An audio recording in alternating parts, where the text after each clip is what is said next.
Assalamualaikum warahmatullahi wabarakatuh. Bertemu lagi dengan saya, Suara Petani, kabarnya para petani. Di kesempatan kali ini saya akan membahas tentang bercak daun. Jadi apa yang terjadi pada bercak daun dan penyebabnya apa, nanti saya akan jelaskan ya. Seperti ini bercak daun. Saya kasih contoh ya teman-teman.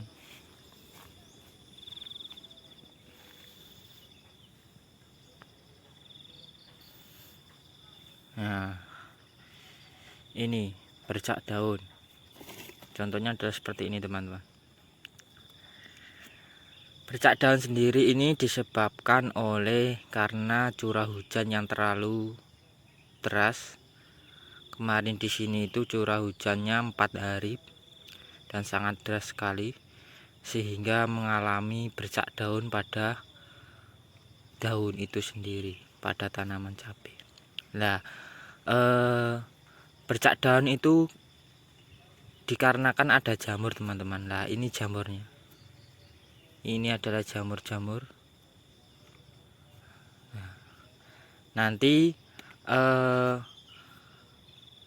bercak daun itu karena dia tanahnya nitrogennya tinggi, sehingga nitrogennya tinggi, akhirnya pH tanahnya ini menurun, kekurangan kalsium, sehingga bercak daun itu muncul seperti ini. Kalau ini panas, dia akan cepat sembuh ya. Tapi alternatif lainnya yaitu dengan dikasih dengan kapur dolomit. Kemarin di wilayah sini saya kasih kapur dolomit teman-teman. Nah, fungsinya itu kapur dolomit adalah mengembalikan tanah itu, pH tanah itu menjadi normal kembali.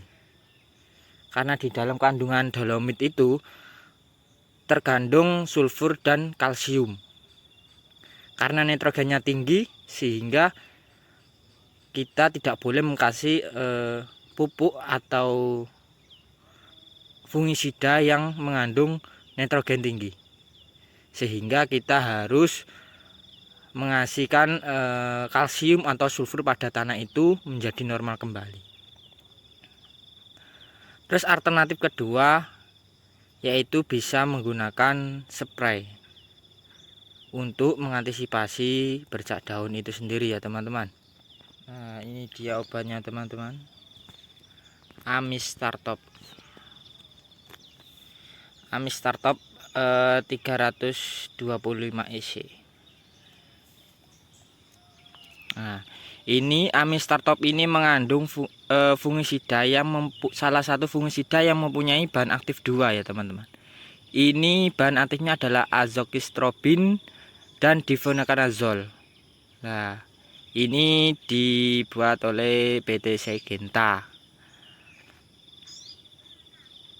Amistartop ini termasuk mahal ya teman-teman, dikarenakan mempunyai manfaat yang banyak. Selain dia mempunyai bahan aktif 2, dia juga termasuk fungisida yang memiliki ZPT, yaitu zat pengatur tumbuhan. Terus kegunaan Amistartop ini selain dia mengantisipasi bercak daun, mengobati bercak daun, dia juga bisa mencegah terjadinya patek atau antraktosa. Nah,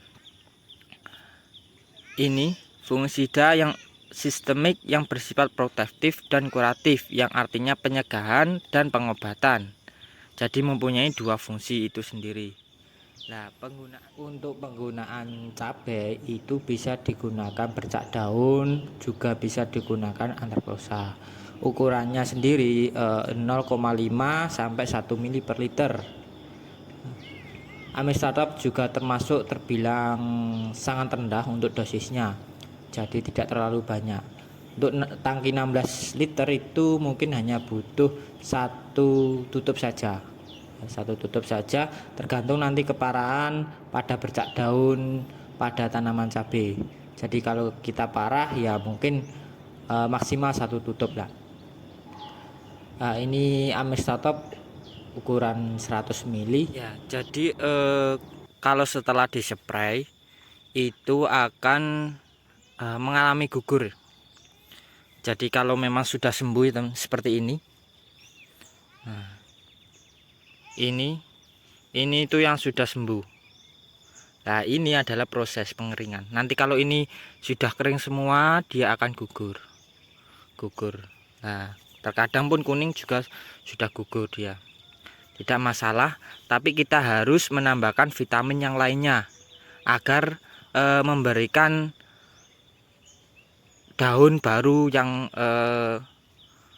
tunas baru yang mau muncul ya teman-teman.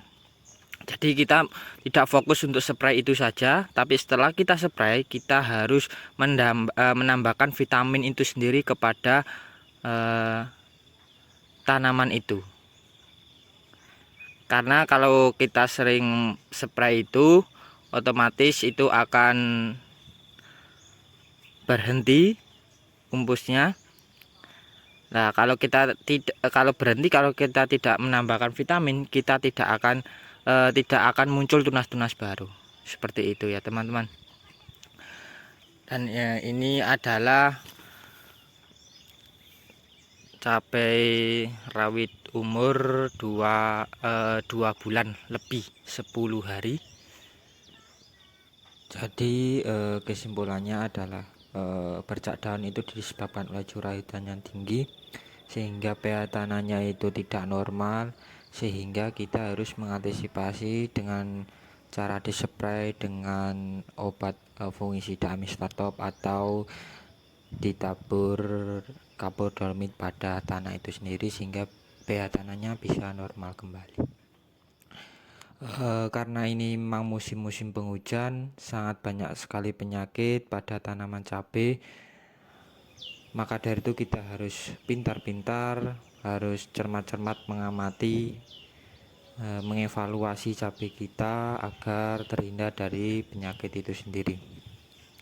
Itu saja yang dapat saya sampaikan, kurang lebihnya saya mohon maaf. Jangan lupa di like dan subscribe Suara Petani agar selalu memberikan manfaat pada para petani.